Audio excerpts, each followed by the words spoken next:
Hello, I'd like to welcome you to the, as far as I'm aware, first teardown of the Commander Mini suspension. I believe this is the same internal structure as the other Commander models, so the procedure should be the same. I don't know this for a fact, but I think it's a somewhat safe assumption. What you see here is a partially reassembled wheel. Before we start, I want to give a shout out to Two Cells One Pack for their great teardown of the Mini, which they did a live broadcast, I guess, some months ago. But it's very, very good and will bring you to this point. Actually, they take a little further than this. They actually separate the wheel. But I just wanted to start at this point. Also want to give a shout out to post videos under the name E Adventures. He's out of Belgium. He does entertaining and very informative videos, has several excellent bits with the Commander Mini. And just, I think earlier this week, posted a marvelous teardown and rear tire replacement of a Mini that has seen about 1,250 kilometers of serious off-road use. If you look at some of the videos, you'll see the thrashing that they've done. If you also are interested in seeing the capabilities of the Commander Mini, you need to watch some of his videos to see what his friend Yogi puts the Mini through. And it's interesting because there's also a Begode Extreme that they have along, and I will put links below. But anyway, let's jump in here. So what we have is the wheel with what you would see with the battery pack removed. This attaches to the battery pack, and actually these screws here also, or screw holes, are used to mount the pedals. So the reason I wanted to demonstrate this very quickly is this is the mechanism that controls relative motion with the sprung part of the wheel, the battery packs and the control. This is the upper fork mounts here, and these slide over this, which just leaves this adjustable part protruding. But this is the container for all the electronics. It's nicely built, very, very sturdy, well sealed. There are the entry points for the power cables, obviously, and then the wheel leads. So let me set that aside here and talk a little bit more about these sliders for a moment. There has been some complaint that people have had of some stiction occurring, and people have talked about adding some lubrication. The only thing about this that I would make you aware, so the actual sliding area sits in here, and in a moment I'll turn this up to show you a little more closely, but in the two bores here where these rods slide, they're oil impregnated brass bushings, which generally seem to be self-lubricating and not in need of anything else.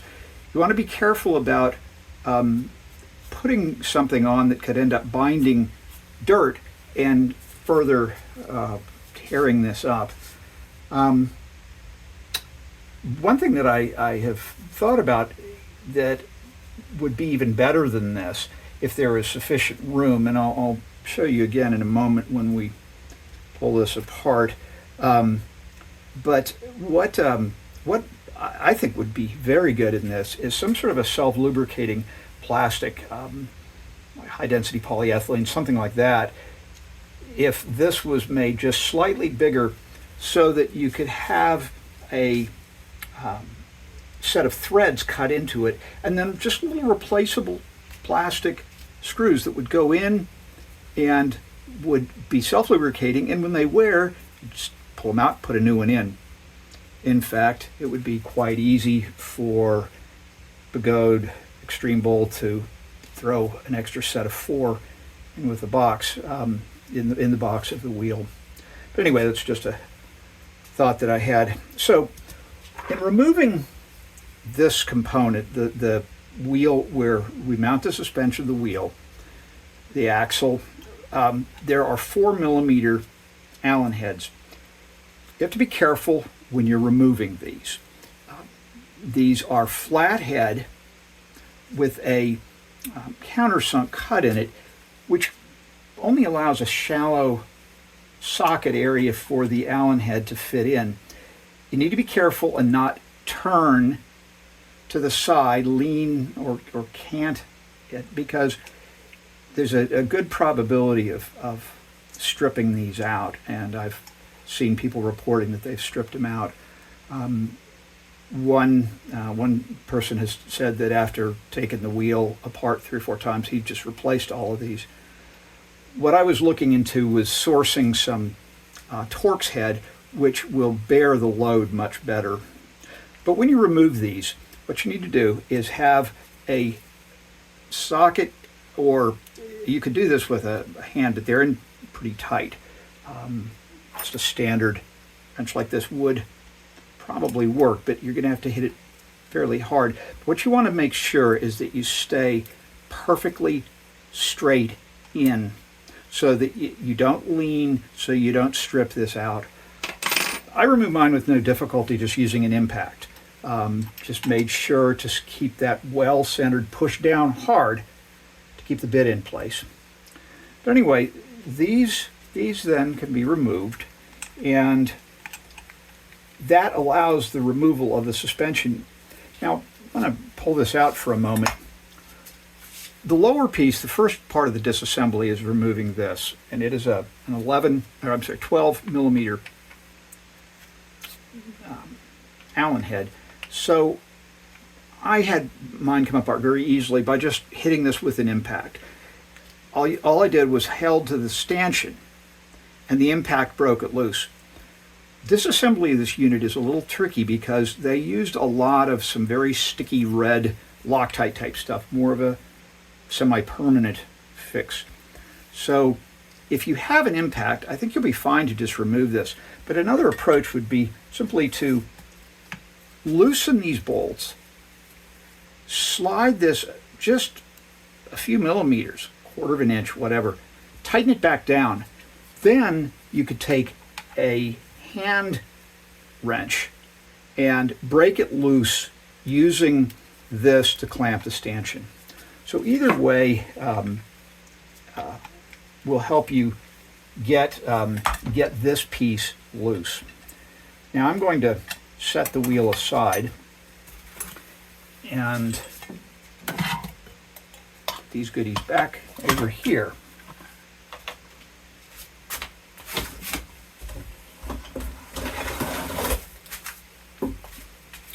Now, before you remove this, make sure that you have a container handy. Fluid is in here, oily hydraulic damping fluid. So you want to hold the shock upright when you remove this. Well, okay, let me resume with, again, a reassembled but loosely reassembled. So again, as you remove this, what you'll need to do is keep this upright. Now again, it's not going to come off with a little screwdriver like this. Electric screwdriver, you're going to need either a very strong pull with the hand ratchet, or, as I said before, an impact works well. Now you notice at this point, this is unscrewed because there are 2 sets of threads in this end cap. So the stanchion is unscrewed. As soon as this loosens, this is where you start having oil, hydraulic fluid. This is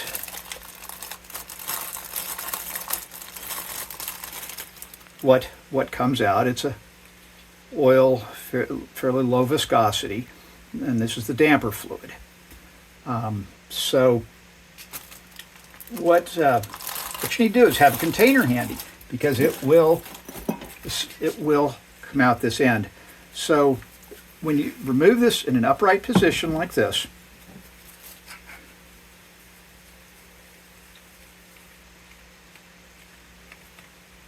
and fluid will be coming from this cartridge, but also from the area around the cartridge and spring. So you'll invert that and let it drain for a while.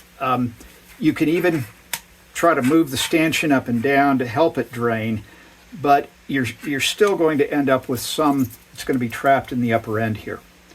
Again, they use this red Loctite. I've cleaned most of it off of this, but these things are pretty tightly glued together. So the second part of this then is to remove this upper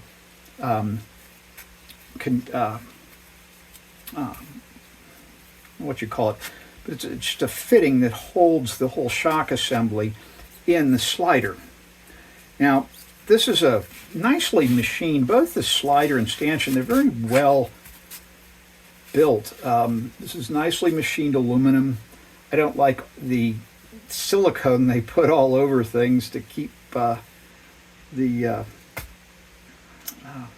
bolts from coming loose. I don't know why they don't believe in Loctite for these. Although, a quick point, if you look at these screws, this is never how you want to put Loctite on. You don't put Loctite on and then let it dry. This is your tip for at home. Clean, when you assemble something, if you want to stay assembled, clean it and get all the oil and grease off both the threads as well as the object that you're inserting this into. Put the Loctite on and assemble it, and then leave it alone. Loctite tightens up or dries best, works best, cures in an anaerobic environment. In other words, there's no air in there. And that's what you really need. To put it on like this and let it dry, this creates a friction to keep it somewhat stuck together, but it's far better to put the Loctite on, assemble it, and let it dry. They tell you to let it cure up to 24 hours. I've quite honestly have not necessarily obeyed that all the time, but that's the best idea. Now, this piece is lots of fun to come apart. There is a ton of red Loctite up in here. What I did was used a heat gun on this, and just an electric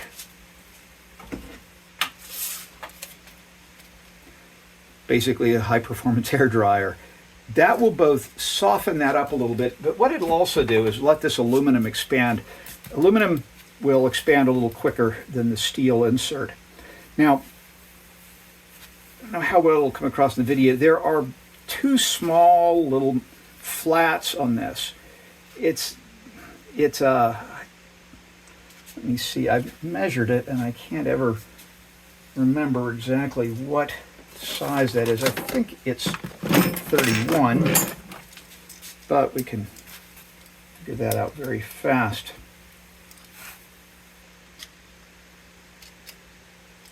.32. Now, there's a very, very minimal amount of flat here.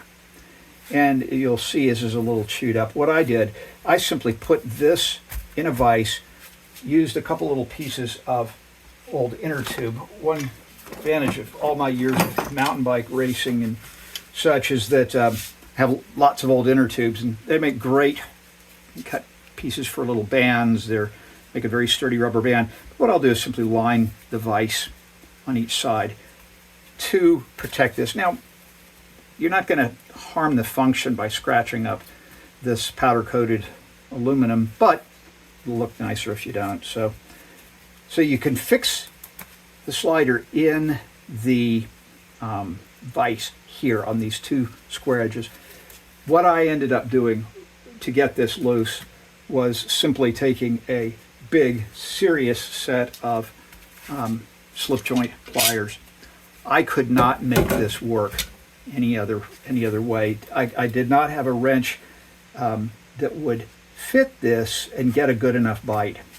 So you will eventually get this out, and again, scratching this up, this is steel, chromed steel. This is a little chewed up, but it doesn't, it's just a cosmetic issue.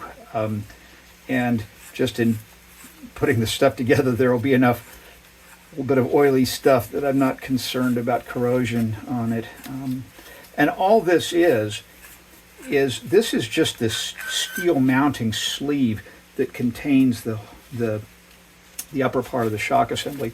So at this point, the whole thing can come apart, and the cartridge here was already unscrewing. Let me tighten that back down.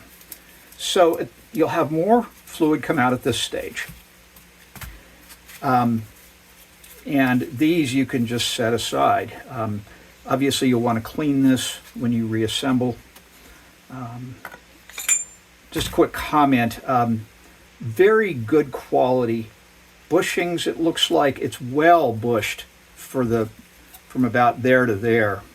And the more bushing surface, the more it'll tend to run true. And then you've got an oil seal and then the dust seal. Now, the veteran products, at least the patent, there were a number of people that reported oil leaks. When E-Adventures did their teardown that they just showed to put the tire on, they demonstrated that there was no oil. They thought they maybe had a little evidence of seepage, but actually it was just some fairly fresh mud. Just very well constructed. I think whoever they contracted to do the suspension did a lot of things right. Unfortunately, they did a couple of things wrong, and we will get to that. So I'm just going to set these aside and get back to the functional part. So again, this sits in the wheel. This is all sealed up. This is the cartridge. This is where the damping takes place. Spring. Up on this end, what you have is, this is the rebound bypass bleed adjustment. We'll talk about the function of that. And it is assembled with there it is, 2.5 millimeter. So this just comes out, and nice little and anodized, well machined aluminum. And the feel of this is very good. The clicks are very, there's nice detents for them. And again, I see a lot of very, very well done stuff here. Now, the next thing down is this. This is the preload. And this is, in the stock configuration, useless because there's already too much preload. We'll talk about that. By the way, you can remove this, but you're not going to be able to do it at this point. And the reason is that this 24 millimeter flats here, you can unscrew it, but the problem is that the hole that's bored for this to come through just barely fits. But when the spring is compressed, there's a little bit of unwinding and a little you can see a little bit of bending. And this is not a stock spring, by the way. I've cut this spring down, and we'll talk about that in a moment. So the stock, when you pull yours out, you will see far more sort of wiggle to it. And I have photos from the original teardown that I did. Again, that's part of the problem with this. So on this end of the unit then is the damping. And what you have is this is a fairly typical cartridge damper. And I will get into, I will do a brief video and talk more about how this all functions. But just for the moment, I would say it seems to be a well machined piston arrangement, and uses little shims and typical sort sort of a motorcycle fork type damper. So at this point, you have on this upper part, with the spring binding this, you can remove this with a little 10 millimeter 10 millimeter socket. What I would say to do is to get a small zip tie and have that, just insert it right there into the end. So as you unscrew this,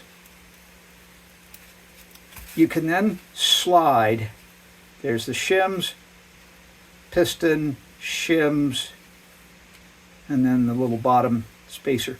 So you keep everything in the proper order and just secure your zip tie and you're good to go.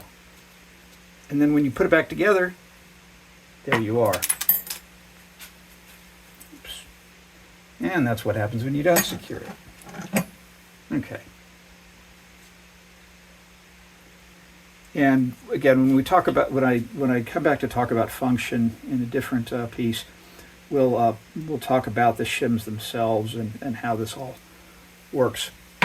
So in the stock configuration at this point, the next step to remove the spring, and this is all sorts of fun. Stock spring, that's about where it sits. You see how much compression there is, how much preload, and that's a lot. That's why this thing doesn't move at the beginning when you first start to hit little bumps, unless you're pretty heavy. So when you disassemble this, this is a 14 millimeter, and this is a small threaded piece. I'll show you the other one. This is what you have threading into the shock shaft.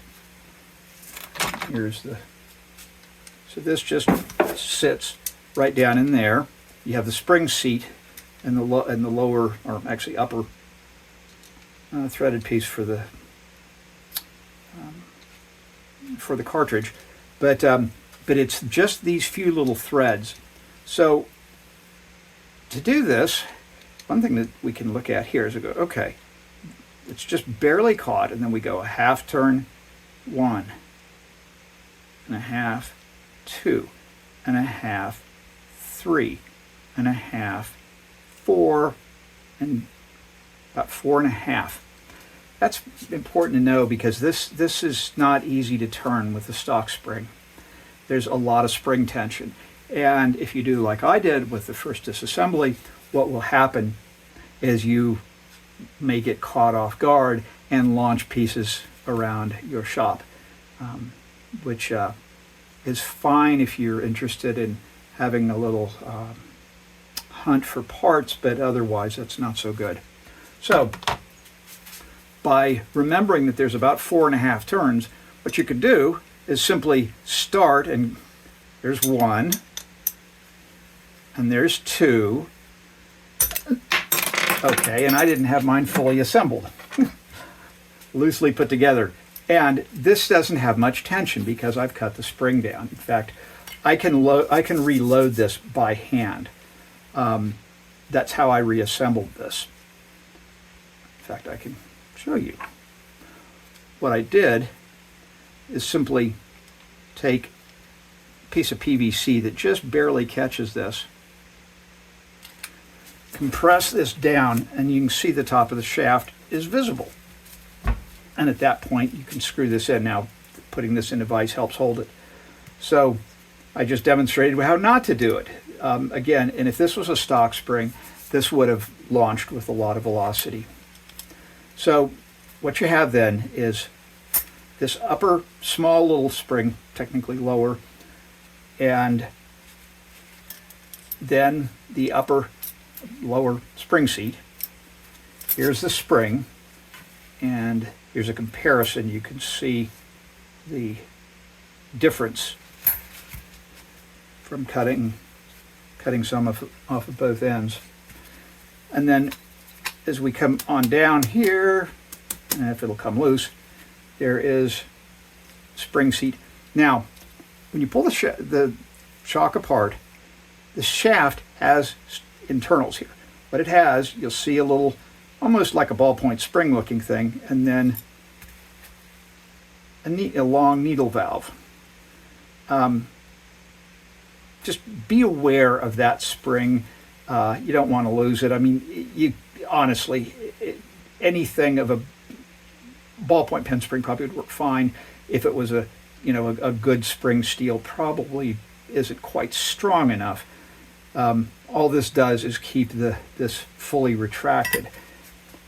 When you turn the knob here at the top, what it does is it moves this up and down. You see a hole here. Well, this allows oil to bypass the damper, and we'll come back to that in the whole functioning part. But let me see if the spring seat will play nice and come out. There we go. So this is the upper spring seat. So what holds the spring in place are these two pieces. And that is your disassembly. It is, at this point, nothing more. Again, this will now come out easily. You can, I've got it tightened down a little bit. Put this in a vise. When I put this back together, I did not remember to put this O-ring. This is an O-ring that seals here, but it wasn't important for the video, so I didn't tear it back apart to do it. But so these are the pieces that you will end up with. Move these things out of the way just so you have a clear picture. And again, how does it assemble? It assembles like this. And this has the damper. In fact, we'll even reassemble that. Piston arrangement.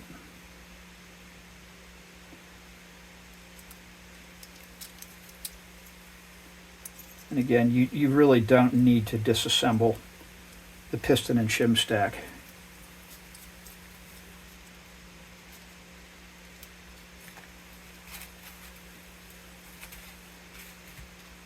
And that is the Commander Mini shock. And I'm going to call this a night and probably break this into a couple of pieces and begin to post this for your viewing pleasure. If you've hung with me through this, thanks for watching. And again, I will come back with further information and go into more detail about the problems with this unit and why I've chosen to approach it as I have.